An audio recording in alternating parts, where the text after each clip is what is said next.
Alright, all you glorious gamers out there. Welcome to the PlayersToo Podcast, the video game podcast for gamers like you, by gamers like you. You can find PlayersToo on all the social media. That's Facebook, Twitter, YouTube, Instagram, the lot. You can also find our written content over at PlayersToo.com. That's PlayerStoo.com. And if you could take 5 seconds to give us 5 stars over on Apple Podcasts, that really helps us out. It does a huge amount for the exposure of the show. And if you're someone that's already done that for us, thank you so much. You're an absolute legend to us. Alright, and on with the show. My name is Mark Henderson. With me as always, Mr. Lewis Camley. How's it going, Lewis? It's going pretty well, Mark. Good to be here. Good to be back playing games. How you doing? I am doing okay.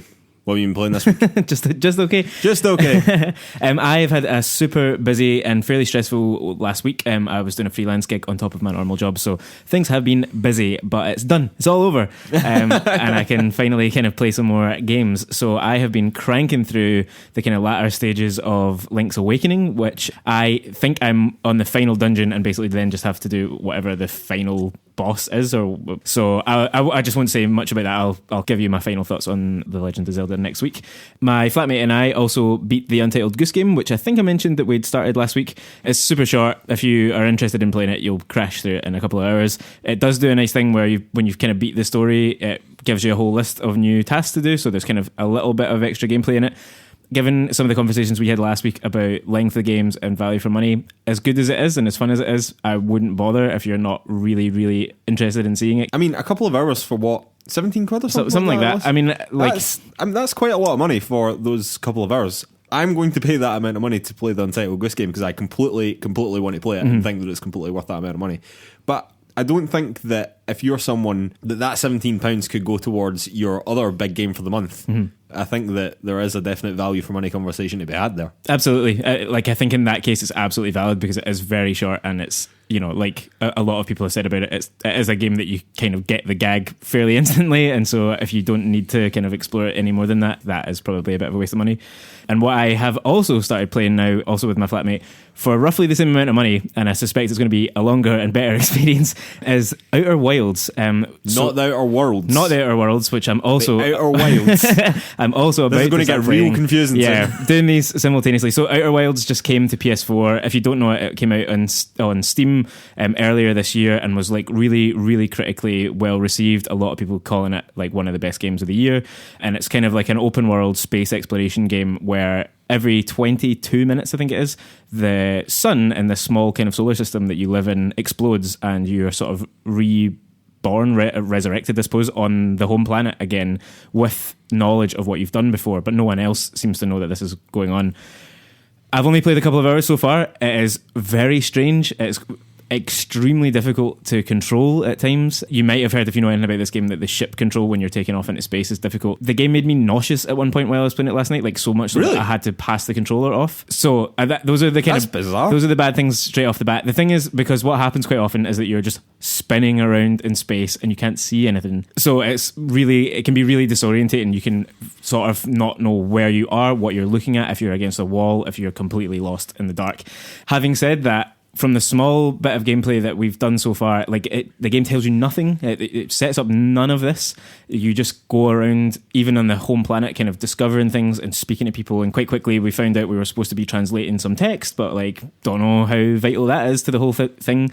Took off into space, landed on the little moon that is attached to your home planet. Found this thing that I can't barely describe to you right now, some sort of like interdimensional frequency reading teleport device thing. Absolutely no idea what's going on with that. That's a superb response. But so far the thing that I really want to stress how interesting it is that we found this other planet and we went to it because it felt like that's where the story was pushing us, and you puncture the atmosphere in this place, and as I say, it's very hard to fly this ship, and it's just absolutely manic what's going on. There's tornadoes everywhere, the sky is on fire, there was just water everywhere rising suddenly, and it's one of the first times in a game for a long time where I've loudly exclaimed as I'm playing it, just kind of fucking hell, what is this, what on earth is going on? So I am really excited. It's been kind of needling away in my brain all today, going yeah, that was good, wasn't it?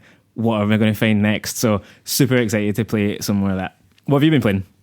Well, Lewis, I have been playing Celeste. Okay. The farewell DLC. We've been here before. Yeah. So this is the free DLC that came out a month or so back. I can't really remember when it came out. What I will say about this is that it is spirit-crushingly, rage-inducingly difficult.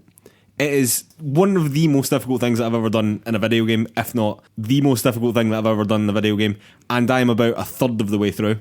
Every new screen, I think, it can't possibly be as bad as the last screen. Yeah. To the point that the one that I just done before I had to stop playing, and I'll kind of come on to that as well, it was kind of getting to the point where I'm not sure that I could bear it anymore to continue. Wow.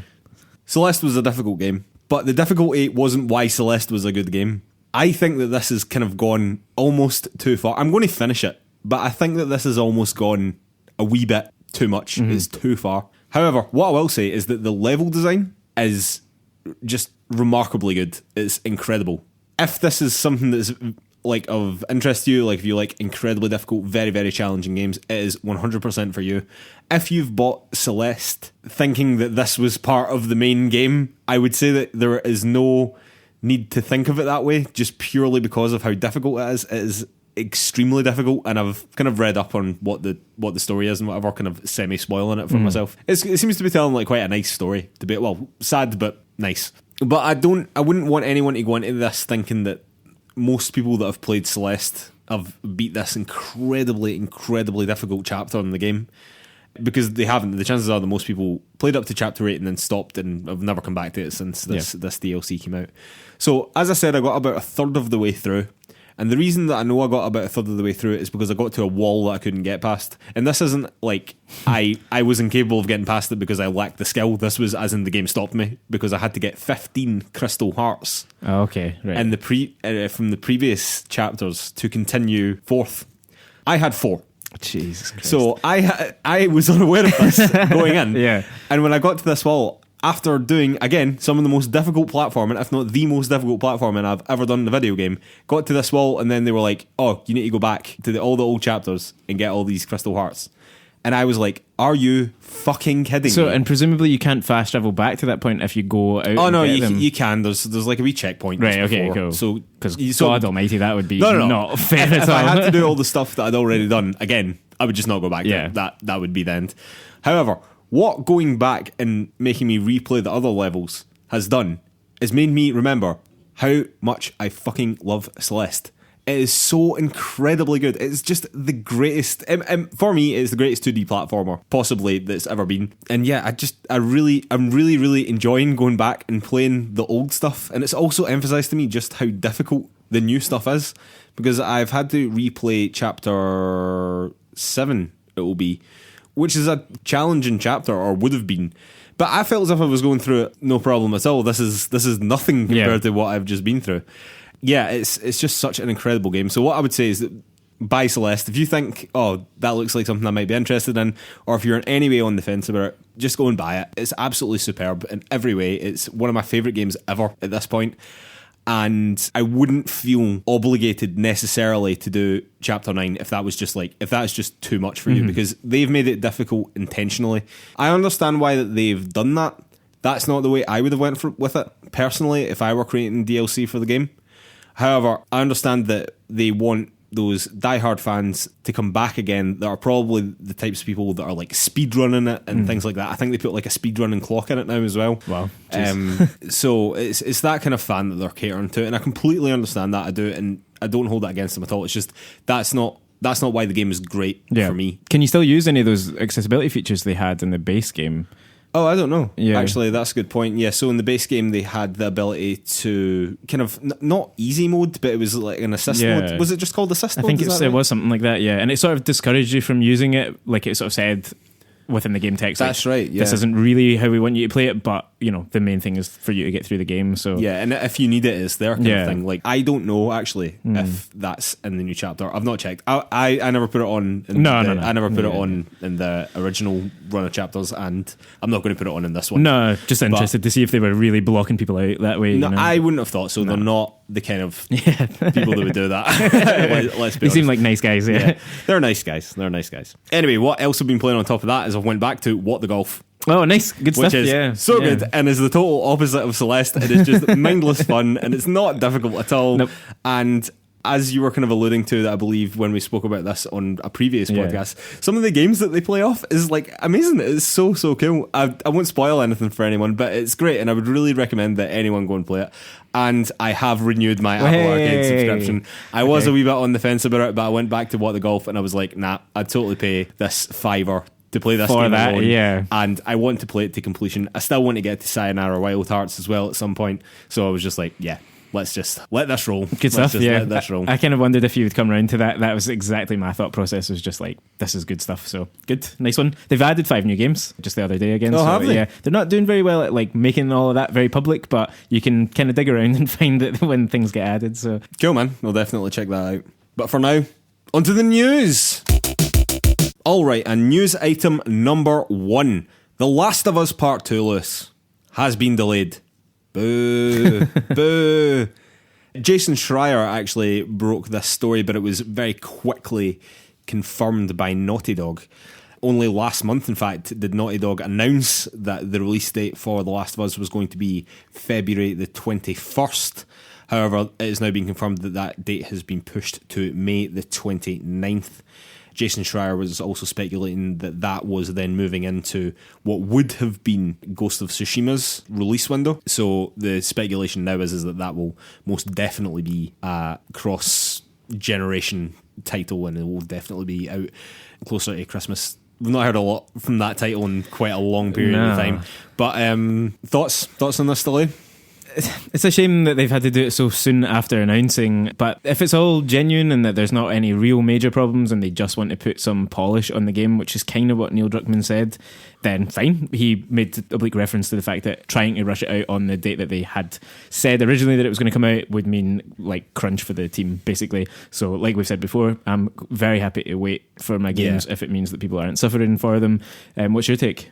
Well, I think in the same statement, basically, it was coming down to, look, we can either compromise our game or certain aspects of the game to rush it out for this date, or we can take our time and make this absolutely banging going out the door. I would have taken that decision as well. I would have taken the delay. I'm kind of surprised the delay is as long as it is. Yeah, well, so like about 3 months then, basically. Yeah. Which is quite a long delay in reality. So yeah, I was quite surprised at the length of it. I was also quite surprised that it came so quickly after they just announced that it was coming out. That's the strangest thing. Which just seemed crazy because they must have known. It seems difficult for me to believe that they wouldn't have known that they would need extra time. I would have thought that they would have already known, which makes the initial announcement of the date odd. Yeah, pretty odd and weird that, like you say, that it so quickly had to change.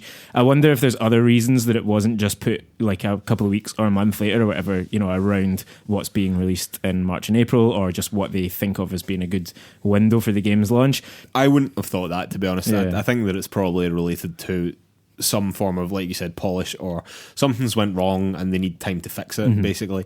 And I'm glad that Sony have said, take that time. Don't rush it out the door. Make it as good as you can. Yeah. See, I wonder though, like you wouldn't want to put it out like, a month later, so tail end of March, right? Because then it would be cannibalising or potentially cannibalising Final Fantasy VII Remake. I don't think Naughty Dog and Last of Us are concerned about that. No, but PlayStation will be, right? No, but I don't think that they would be either. I believe that they believe that their title could stand up against anything. No, I agree with that as well. What I'm saying though is that if you put it in the same kind of release window that Final Fantasy's in, that might hurt Final Fantasy, and so PlayStation might not want that to happen. Oh, I see. Yeah. Well, okay. It's hard to tell, right? Yeah, that's not technically a PlayStation first party, but okay, I do understand now. Okay. Yeah. Well, speaking of things that have been delayed, Lewis, Ubisoft, and the fact that they are delaying 3 games that were supposed to be out by March next year. So Ubisoft have announced that they are delaying Watch Dogs Legion, they are delaying Gods and Monsters, and they are delaying Rainbow Six Quarantine into the fiscal year 2020-2021, which is, well, technically anywhere between April 2020 and March 2021. But you're telling me that in actual fact you've heard rumblings that it could be any time in 2021. Well, that's kind of what I thought I heard, but I've also just read on the gamesindustry.biz article, all article links will be in the show notes on PlayersToo.com, saying that it's actually going to be in the Q2, Q3 window of next year, so that's essentially the back half of 2020. So yeah, it seemed, I don't know if they've delineated that more clearly somewhere else, but kind of, not totally certain when these games are dropping. I mean, delaying The Last of Us for 3 months is significantly different to delaying 3 games into the next year. Yeah. So just to lay out the story, this delay came following news of substantial decreases in the financial targets for Ubisoft this fiscal year. I think all of this actually came out in some sort of earnings call. Yeah, like an investor call. Yeah. An investor call. So CEO Yves Guillemot blamed lower than expected revenue of Ghost Recon Breakpoint and to a lesser extent The Division 2. Speaking about Breakpoint, Guillemot stated that the critical reception and sales during the game's first week were disappointing and that the game lacked gameplay innovations and differentiating factors. Regarding The Division 2, Guillemot stated that they had difficulty generating interest in a sequel to a live game, also stating that in future they would have to give more time between their live games. Guillemot also stated that the delays would provide more development time to ensure that respective innovations are perfectly implemented so as to deliver optimal experiences for the players. As a result of all this, Ubisoft's stock has absolutely plummeted, Lewis. Absolutely plummeted by 29% in Paris, apparently. And they have reduced their operating income for this financial year from 480 million to between 20 and 50 million euros, which is, I mean, that's a lot. Definitely. That is a lot. There has been no mention of Skull and Bones, which is their other title, which was supposed to be coming out next year, but there was no firm release date, and I believe had hit some sort of development issues. This seemed to be the buzz. But with regards to the 3 games that have been delayed, unlike The Last of Us, I have no fear about that game. However, I'm quite worried about the state of those 3 games now. Oh yeah. Well, what are your thoughts? I'm not worried about them necessarily. I think there's quite a lot going on here. It seemed like a brutally honest assessment from Ubisoft on what's been happening. Yeah, so Yves Guillemot was incredibly candid, Yeah. I would say. And I think, yeah, like they sort of have to own up to what's going on. Like, everyone is aware of the Ghost Recon Breakpoint fiasco.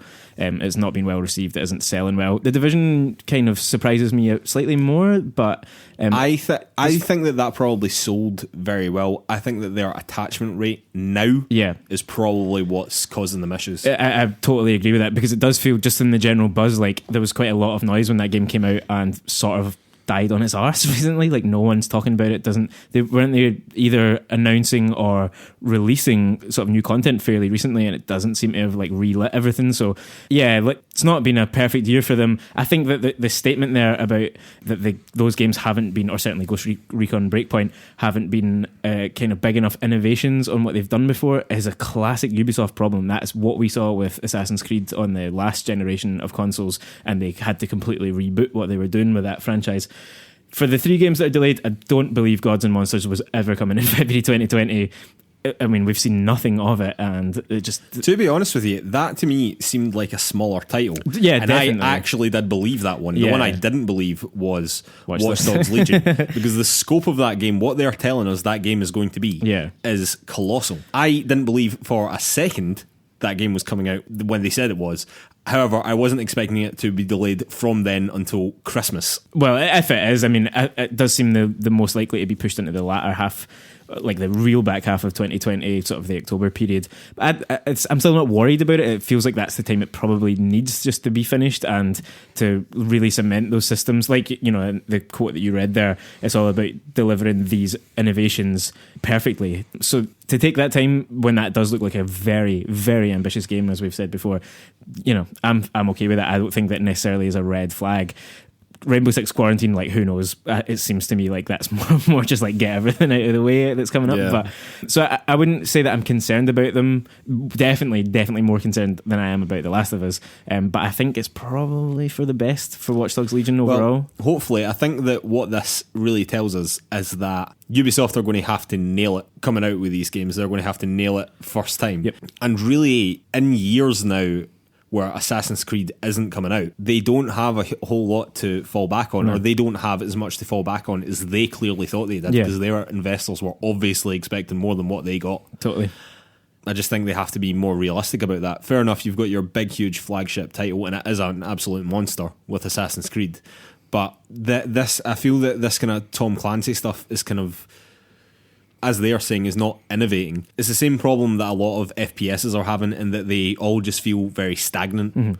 And are you going to bring out a Rainbow Six Siege 2? Probably not soon, because that probably is something that's making you a colossal amount of money. Yeah. Ghost Recon's never really found the same sort of traction as that. No. I'm not sure that this quarantine game's going to do that. To be honest with you, I'm not even sure that Watch Dogs is going to do that. That could be a major swing and a miss for them.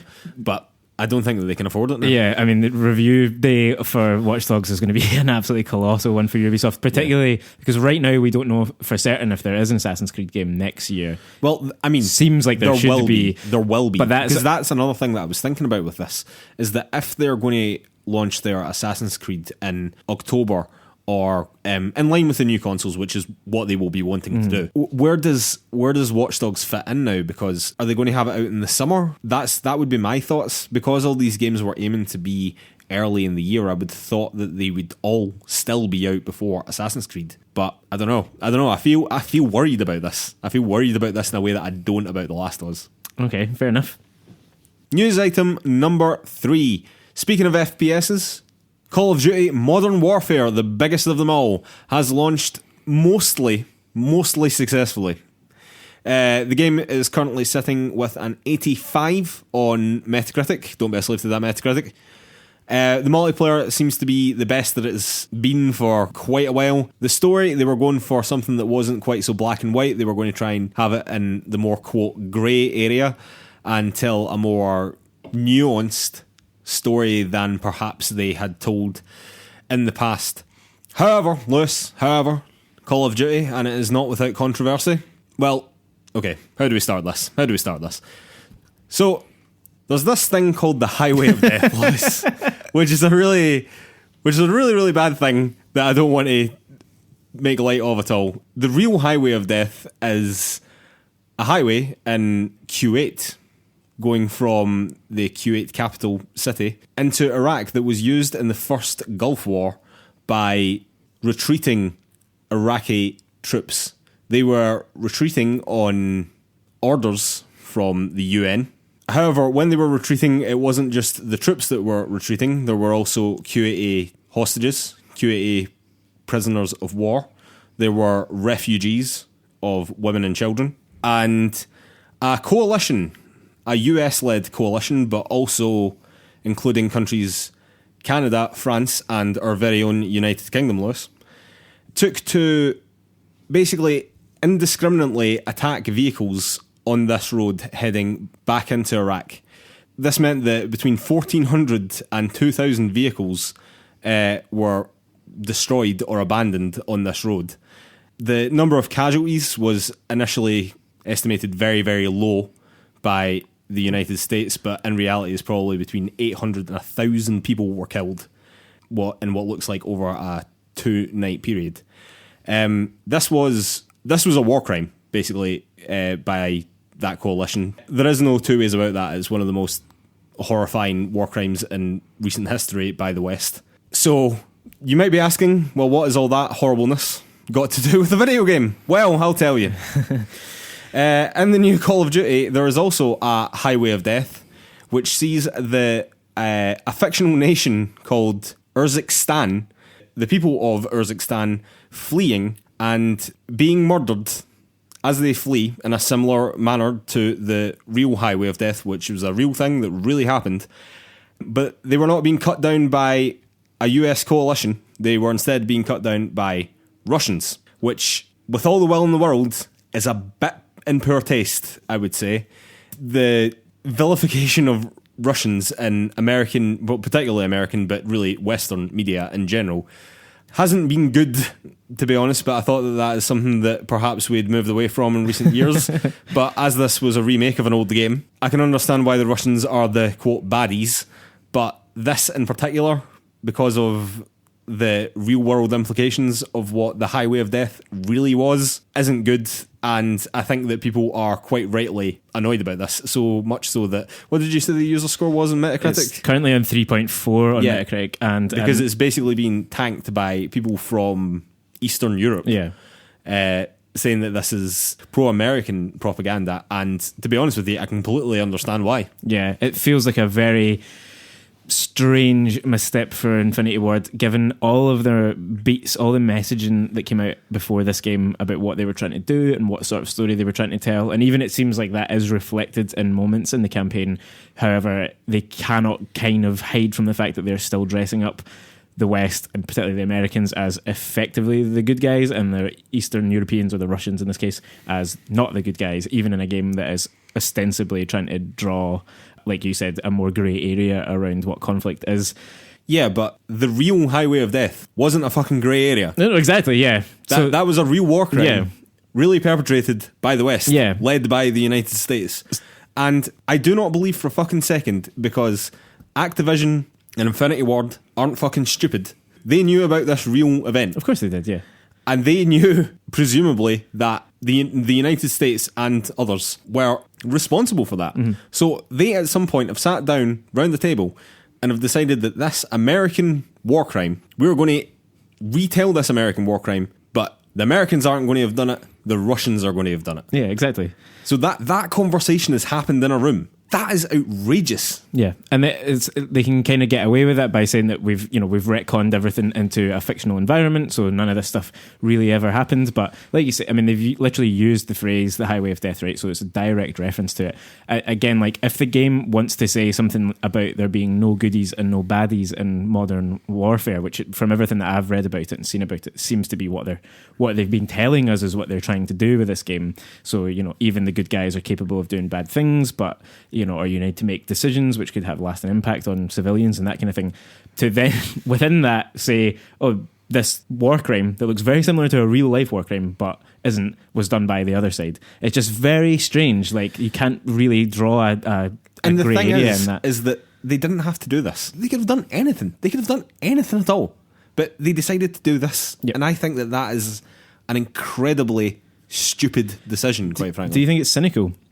I think to a certain extent decisions like this have been made for this game to get people talking about it again, because they haven't had the campaign in the previous game. Obviously the whole world is going to talk about a new Modern Warfare game. No, I don't think it's cynical in that way. No, I don't think that this was done purely for like outrage factor, if that's what you're trying to get at. I genuinely don't believe that. I'm not saying that it definitely is a cynical thing, but I'm way more suspicious of Infinity Ward and of Activision than you sound like you are, because like we saw this all the way along in the preview stuff when the white phosphorus argument came up. Should white phosphorus be featured in the game? It's a chemical weapon, it's banned under international law, it's absolutely horrifying what it does. And I just think they've quite deliberately, in my opinion, and it is only my opinion, skirted very close to controversies in order to make their game seem more real, for one, which by all accounts, by all these review scores, has been a very good thing. Like, it's really helped the story and the gameplay and stuff. But at the same time, it is going to guarantee international headlines. It's going to guarantee it's the most talked about game of the year without a shadow of a doubt, which probably would have been anyway.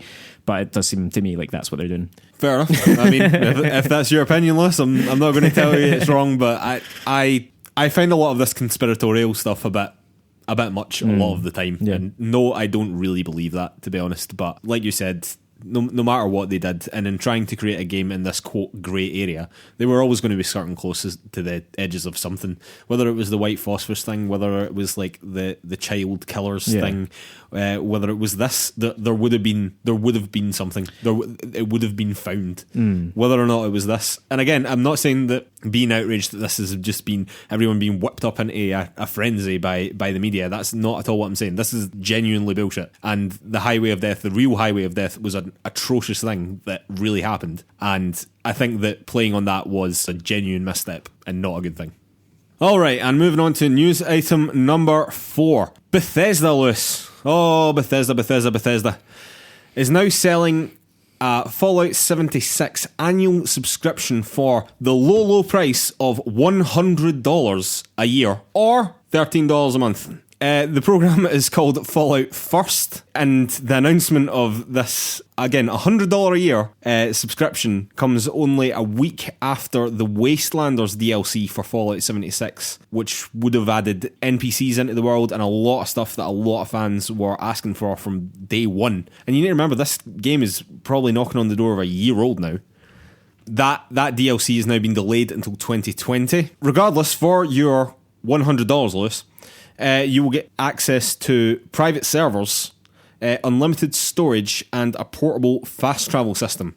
However, those private servers that were supposed to be accessible only by, quote, select friends were actually accessible by everyone you had friended in Fallout 76. So the private servers weren't so private. The premium players that were putting items into their unlimited storage were discovering that those items were in fact vanishing and were gone entirely. And on top of that, Bethesda didn't seem to think it would be a good idea to get the domain Fallout First. So a fan has bought it and set up a website completely taking the piss out of Bethesda and Fallout First. If you go to falloutfirst.com, you will get a rare laugh, but it is not suitable for work. Considering the state under which this game came out, which was very broken, very glitchy, not what anyone was wanting, I really think that this is a bit of an affront to be asking for even more money on top of the price of the game. So this is another thing to point out, that this isn't some free-to-play game that you're paying some premium subscription for. No, this is a full price game that they're then asking for a lot of money to get a premium subscription on top of, and they've just delayed the DLC that they promised you that would add a lot of stuff to the game that you wanted from day one. And things like an unlimited storage facility were things that players had been asking for ages, and then they gave it to them and then immediately put it behind a paywall. I mean, it just seems unbelievably tone deaf from Bethesda again. If you were following this story back when it first came out, it couldn't grab a good headline to save its life. No. And to the point now that premium players in-game are getting griefed so badly that in itself is making headlines. So I'm not sure how you tell. I don't know if there's some badge that you get in-game next to your username if you've got this Fallout First subscription. But these players are being, quotes, hunted in the game world, and just like griefed out of their minds. And apparently, there's been a subreddit set up to organise the hunters. It's madness. Yeah. It's absolutely madness. It's a true wasteland, and I really do think. Well done. That was good. How long were you holding that for while I was rambling on? That whole time. That's my only point on it. I mean, this is the game and the story that keeps on giving. Like, if by this point you haven't realised that Fallout 76 is a joke and a waste of money and a waste of your time by all accounts, I get that there'll be real fans of the game, and they're probably the people who are paying for this premium thing, and it is kind of shitty, even if it is really funny that they're being hunted for having done that. But I can completely understand that there are players of this game who are absolutely furious with Bethesda for this. It just keeps coming and coming and coming. Also, there seems to be a bit of a debate about how pay to win these mechanics are, because in your private server, quotes private server, you can do in-game tasks and things like that and get items that you might otherwise have to split with other players, but you would only just be getting for yourself, or like between you and a couple of your mates, and you could maybe organise it a bit better and things like that. You could then take those weapons and items into paid games, and apparently because of the amount of things you have to hoard to craft armour and guns and whatever it is that you do, having this unlimited storage is actually like a massive game changer. So the fact that premium players have it and non-premium players don't is actually a total slap in the face, considering these are people who have stuck with you incredibly. And I mean, I think the word broken is banded around too much in video games, but that game, I played it at launch, that was broken as fuck. That totally was broken. Really broken, unfun, nothing to do. It was crap, and these are the people that have stuck with you. And you could have bought so much goodwill by just like giving them this stuff and just being like, yeah, and all the headlines would have been, Fallout 76, it's really improved, blah blah blah. No, we're charging you $100 a year to give you basic shit that probably should have been in the game to begin with. Particularly when the game was missing so much that should have been in it in the first place as well. Yeah, it's unreal. Just shut it down. Time to shut this game down. I see, be honest with you, I don't know how Bethesda move on from it. I think it really is time to just burn it down, salt the earth, get on to the next kind of canon Fallout. Yeah, and stay quiet until Doom comes out and just, you know. Exactly. Shut the fuck up until Doom comes out. Alright, finishing off with a couple of shout-outs. First shout-out, Death Stranding, Lewis. It's coming to PC. All you PC Master Race folk out there. Hurrah for you. However, it won't be coming until summer 2020, which is a wee bit of a wait, but I suppose kind of in PC terms, it's probably not that big a deal. Nah. and it will be published by 505 Games, which I think is probably the biggest game there will have ever published. But fair play to them. Fair play. Shout out at number 2, Luigi's Mansion 3 is out. It's currently sitting at an 86 on Metacritic. Lewis Camley, you were interested in this game? I remain so, yeah. I'm not going to play it right now, but hopefully in the next couple of months I'll get some time to pick it up. I think it's got some really fun looking gameplay stuff, so I'll be checking it out at some point. I mean, a high 8, like a mid to high 8. I think it's pretty solid. It sounds like it's exactly what everyone expected it to be. Yeah. That's fair enough, yeah. Which, again, yeah, is fair enough. Shout out at number 3, MediEvil has also come out, the MediEvil remake by PlayStation. This one not doing so hot on Metacritic, to be totally honest with you. Don't be a slave to that Metacritic, remember. If you loved the original one, this seems quite genuinely like exactly the same. It's got a 67 on Metacritic, but as I was saying off air, I remember this being a distinctly average game back in the day, and to put out a distinctly average game from the PS1 generation now is, for me, a bit of a misstep, to be totally honest. Without having made some proper changes to it, I read something the other day that just said it has the same kind of crap camera that the original had, and it's things like that you think, like, improve those things and the base game might come out better, you know, but there you go. Shout out number 4, Afterparty. The game from the creators of Oxenfree has come out. It's got a nice round 80 on Metacritic, that on PS4 and PC. This one wasn't really doing it much for me. This is the game where you played as 2 college students trying to outdrink the devil in hell, which is a bizarre premise to begin with. But seems to have reviewed pretty well on the whole. So yeah, might be worth checking out in the future. Shout out at number 5, WWE 2K20. Last week we were telling you just how broken this game was. Again, the term broken is thrown around quite loosely in the video game circles, but good lord, was this game broken. Broken so much, in fact, that Sony are issuing refunds for PS4 versions. So if you have bought the game and you're unfortunate enough to have bought the game and you want a refund, just know that you can go to PlayStation for that. 2K has promised that they would get you a patch out in the next 2 weeks. Not the next 2 days, Lewis. The next 2 weeks. There's a lot to fix, though. There is well, to be fair to them, there does seem to be a lot to fix, but yeah, that game seems like an absolute car crash. And shout out number 6, Xbox All Access is coming the 5th of November in the UK, the 8th of November in the US, and the 29th of October in Australia. Yeah, so this, if you don't know anything about this, it's a bundle deal that Xbox do. I think they've done it in the past and they've just brought it back for this Christmas, kind of getting the jump on Black Friday sales and that kind of thing. Essentially, it is a payment installment plan where you can choose a different Xbox console. So you can have the One S, the One S Digital Edition, or the One X. And you also get a subscription to Xbox Game Pass and Xbox Live Gold, I think. And all of that comes in, there's slightly different payment variations, but it basically ranges from about $20 to about $31. I'm not sure what the UK price is at this point, but probably almost exactly the same. And crucially, what you can do with this, if you are on the Xbox One X plan, which is the most expensive, which is $31, when Project Scarlet drops next year, you can pay a fee to upgrade to that console, so it's within all of your payment kind of plan. You can do that with the other editions as well, but I think the fee is like considerably more, so it's essentially a case of weighing up how interested in Scarlet you are. From what I was reading, however, I couldn't find what that fee was, like what the fee was to the pay up to Scarlet.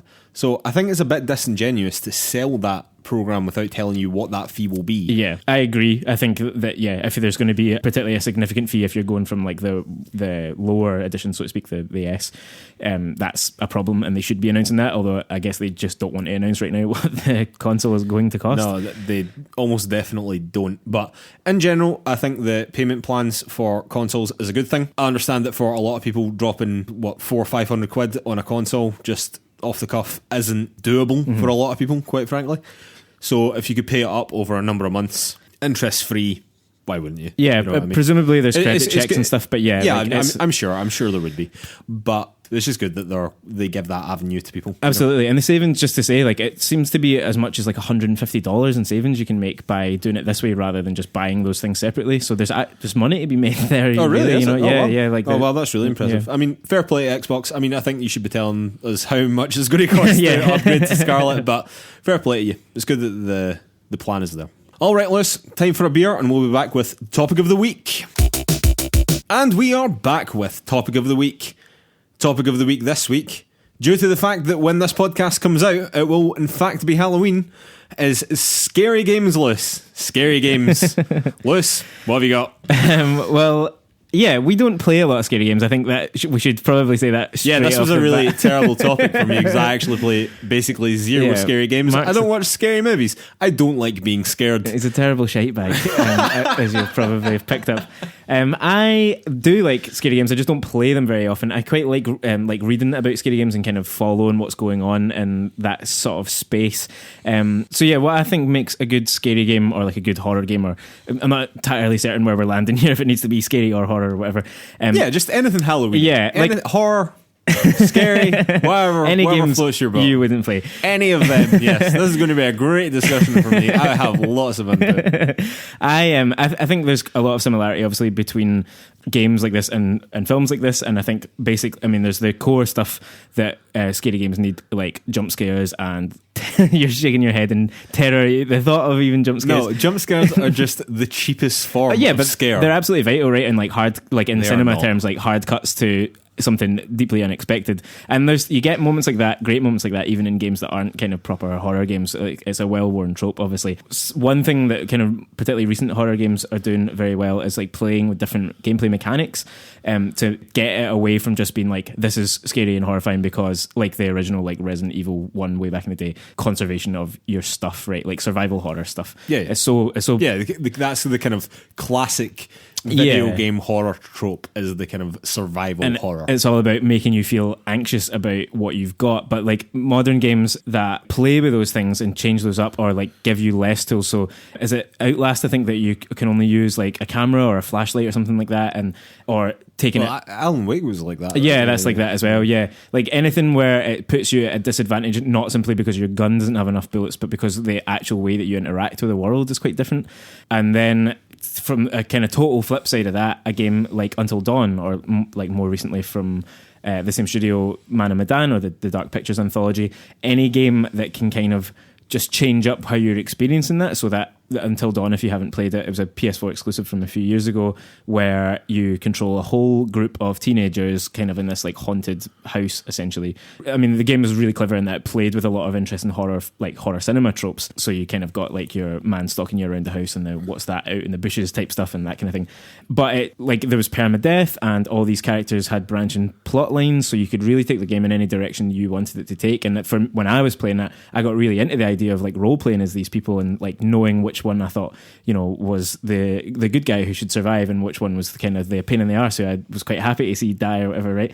So like that's what I like about horror games. Like, that doesn't necessarily always make them scary games necessarily, but like I think that there's space within what is really quite an overdone genre within gaming, like to still do really interesting things, and I think that's cool when developers can do that.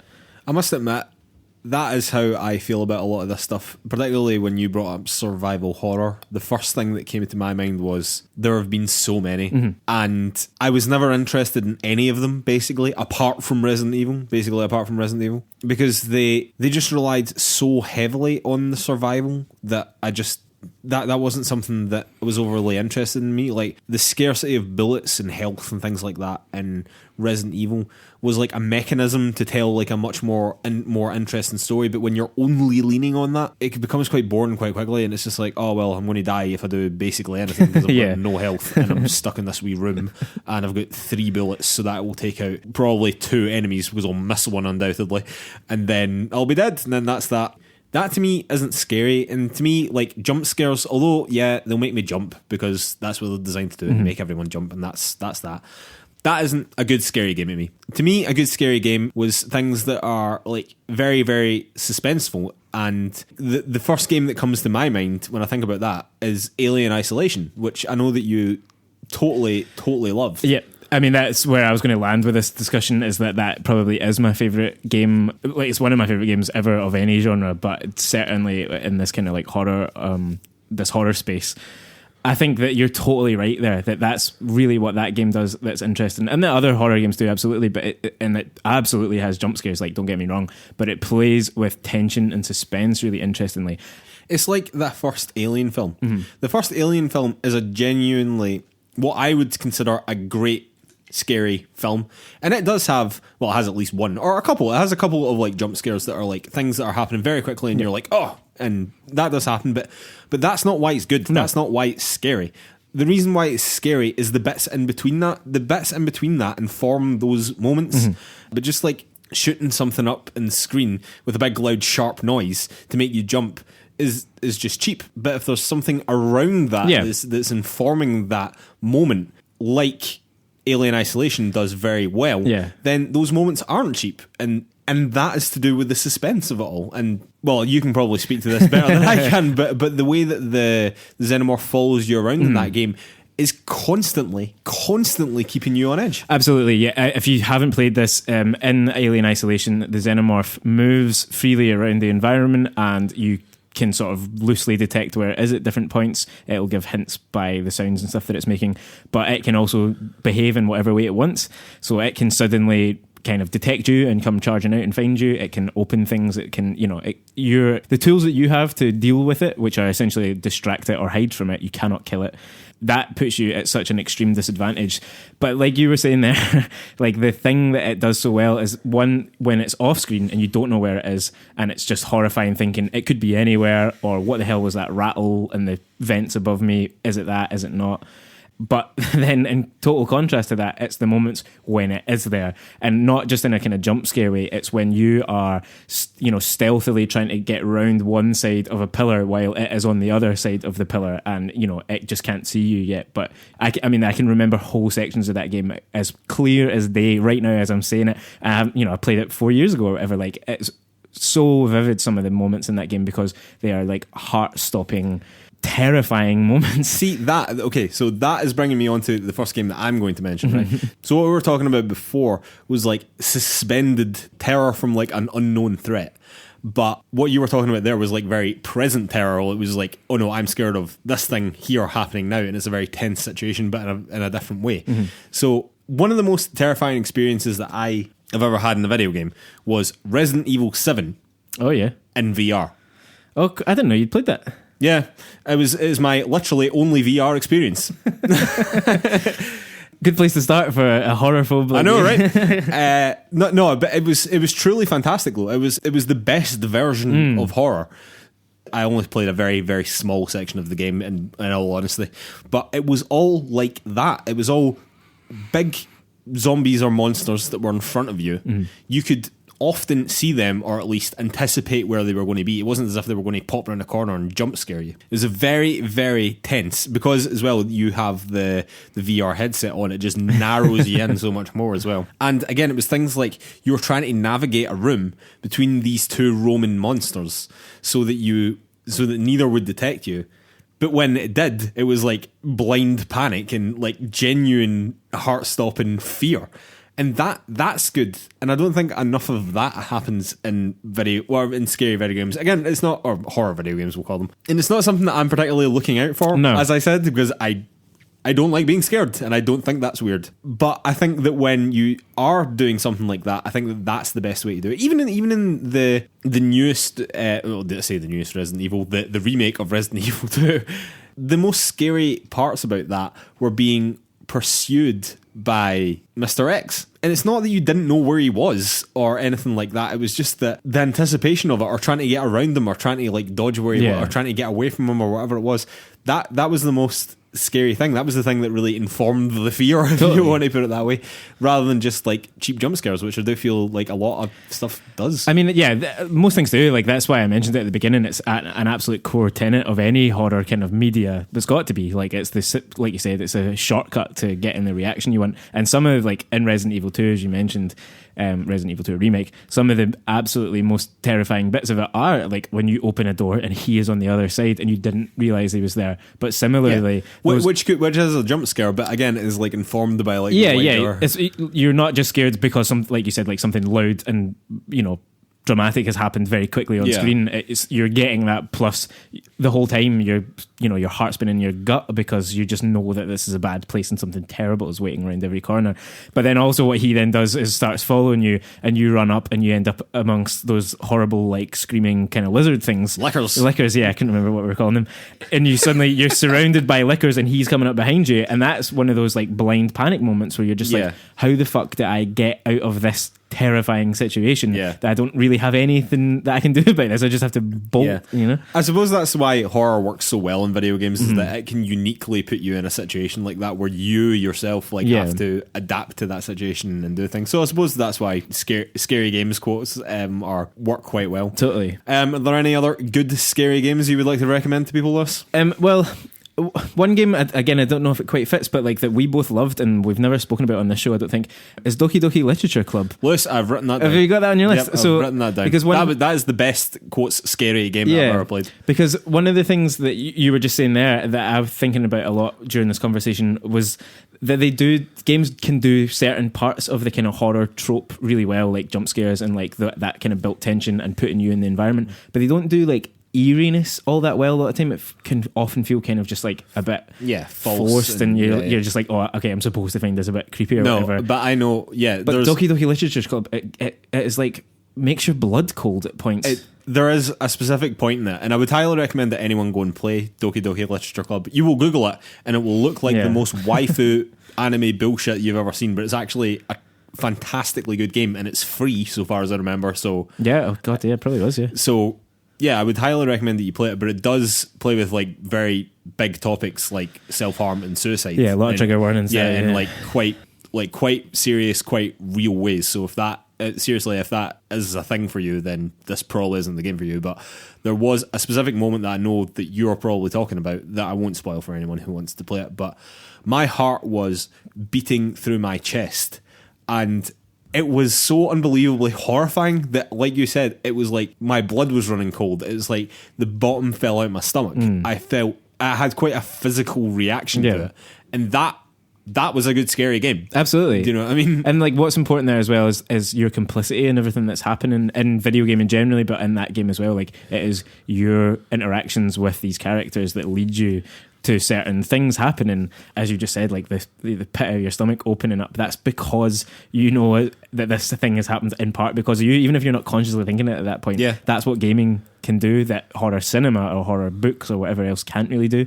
You're directly implicated in some of the stuff that's going on. Absolutely.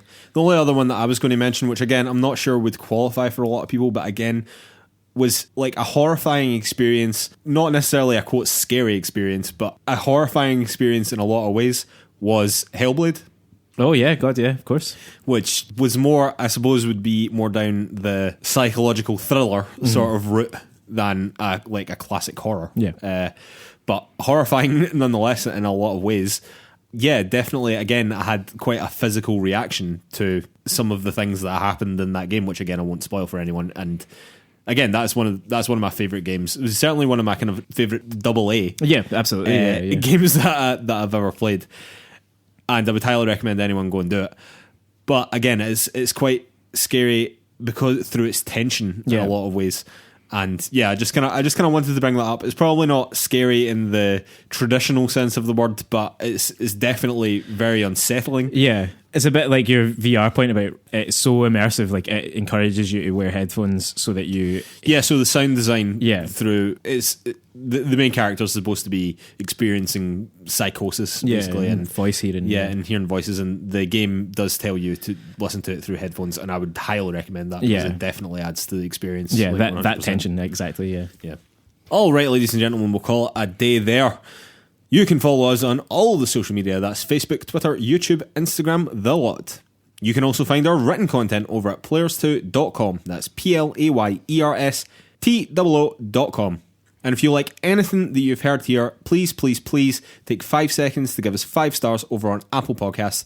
It really does mean a huge amount to us, and thank you so much to anyone that's already done that for us. There is a reason, as I've said before, that every podcast you listen to asks you to give them a 5-star review. It matters so much, and we'd really appreciate it if you could do that for us. I'd like to remind everyone that our play-along game for this month is Gorogoa. We'll be talking about that next week, in fact. And that is still plenty of time to play the game. Definitely still time to play the game. Lewis is smirking because I'm pretty confident he's not played it yet. You got me. I highly recommend to anyone to pick it up, particularly on your mobile phones. Again, I'll say that to anyone who will listen.